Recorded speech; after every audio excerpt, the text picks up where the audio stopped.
Hello, I'm Richard Vobes. I am the Bald Explorer. Thank you so much for watching this little update on my Kickstarter project, The Bald Explorer's Hidden Heritage. This is just a little video to sort of bring you up to speed and introduce you to my slightly crazy world. But first, I just want to say thank you very much for those of you who have pledged some money towards getting the first episode of this new series, The Bald Explorer's Hidden Heritage, off the ground. Fingers crossed we can raise the money, and with your help I'm sure we can, and we can make this episode. So this is my edit suite I'm sat at. Here we have the big screens which I can play and do things like this. Oh, I don't know what's going on there. There we go. Bit of various small screens all in the one thing. This is where I create or edit really the Bald Explorer programs that I've made, and it's quite a simple process once you get to learn how to do it. The filming of it is the bit which is where I really need the help and trying to sort of raise the money to pay for people and the expenses that comes to make a television program. Anyway, I wanted to tell you a little bit about my influences, why the Bald Explorer, and why I want to look at 6 different towns in the big scheme of things, in the big programme, in the series really. One of my influences was a chap called Alec Clifton Taylor. He was a chap who, I suppose it was the late 70s, early 80s, about 30 years ago now, he, with the BBC, went around 6 English towns, actually went around 9 English towns because he did the series 3 times, and so he visited a number of different places. And within that he was particularly interested in the architecture of those towns. He wanted to look at the Georgian buildings, the churches, the timber frame buildings, depending on what was there at these different towns. His thing, as I say, was architecture, but what he sort of really appreciated and thought was a must was that buildings, to sit in their environment, should be made from the local materials. So clay was sourced locally and baked into bricks, or the local timber was utilised, if it was viable, into timber frame property. Same with stone, so that when you saw a building, a finished building, not only did it look good, but it felt right. It was in its right environment. I think that since the beginning of the beginning of the railways coming along, it meant that we can now transport materials from all over the place, from all over the world, and bring them to these little towns or cities or villages, and so we don't have that same feeling that what you're looking at came from locally. And I think that I think Alec Clifton Taylor would be absolutely turning in his grave really when you see how materials have come from different places. Anyway, he inspired me to look at towns in a different way than I had before.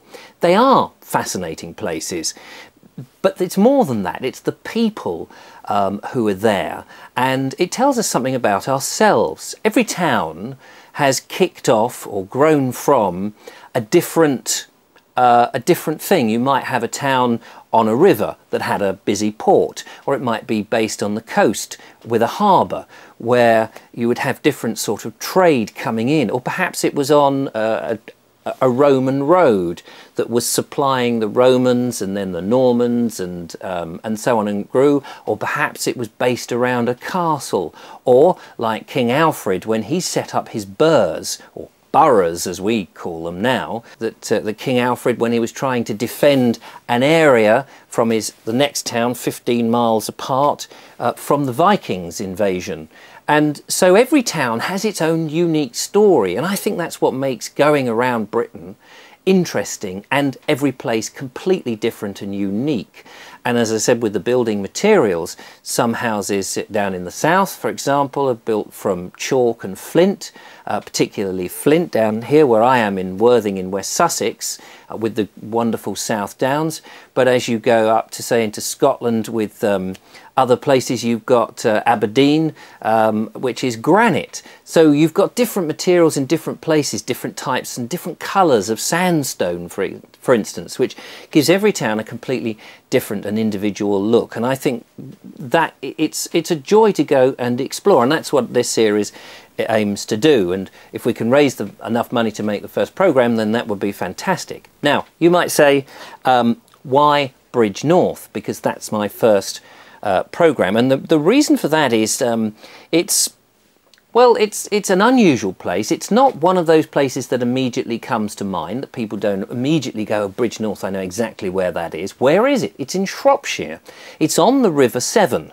Now, the River Severn, as you probably know, is the longest river in Britain. It's 220 miles, and it was one of the most important strategic routes for getting materials up and down the country. And of course Bridgnorth is roughly in the middle of that, so it would have seen a lot of traffic going up to Ironbridge, for instance, the birth of industry with the iron foundries, the coal mines up there in the West Midlands, and it would have seen a lot of stuff being shipped down to the Bristol Channel and then, or basically to the rest of the world, or even shipped around to different parts of England, because the roads back sort of 200 years and plus ago were really quite rubbish. The coming of the railway, of course, changed a lot of that, because it was far easier and quicker once you'd got the rails laid down to go by rail.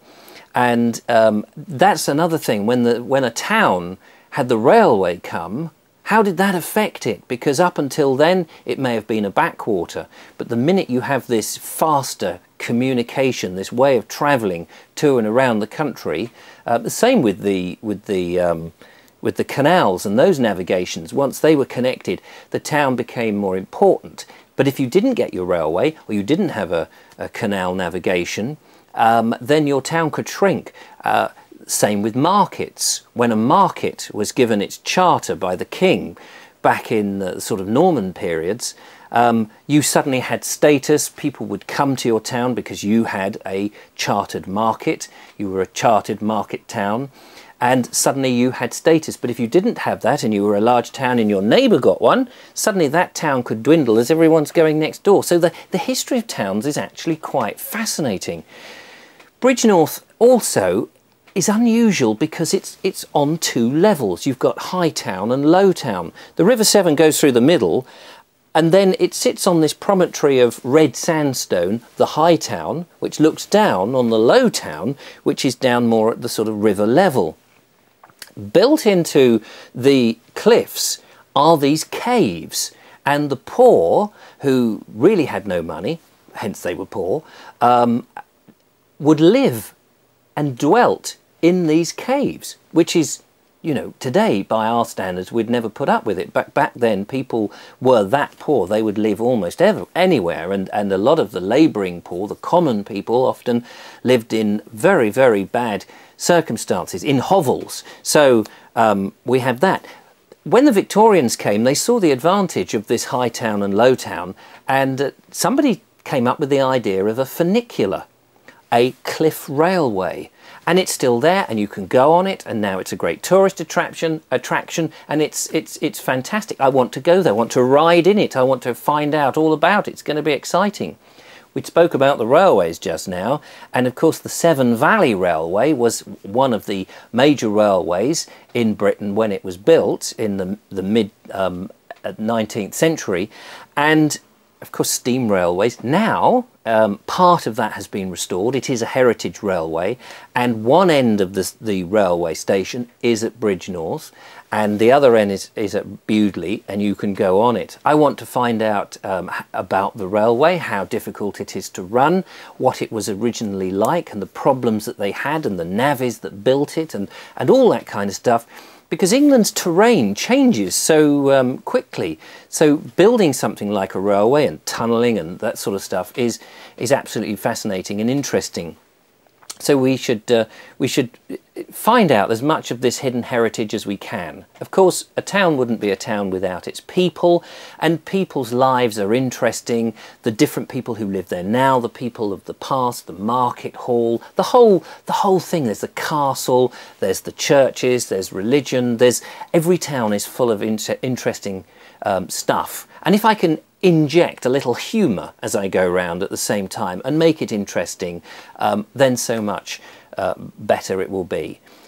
And I can't do any of this without your help. So really I'm saying thank you so much to those people who have pledged, and to those who are thinking about it and wanted to wait and find out more. I hope perhaps that I've been here telling you a little bit more about my passion for it, and we'll keep you updated, and I'll show you some more bits and pieces that I get up to and all that kind of malarkey. So, well, thank you very much for watching, and I hope it hasn't been too much for you. Keep watching, go to the Kickstarter page, and if you can, even if it's only £1 and you pledge that if we can reach that title, we can get the next programme on the community channel, which is a non-profit-making television station in the UK run by the Media Trust. So they don't have any money. So, as I say, I funded it in the past. So if you're able just to pledge £1, that would be absolutely brilliant. So thank you very much indeed. Until the next time, goodbye.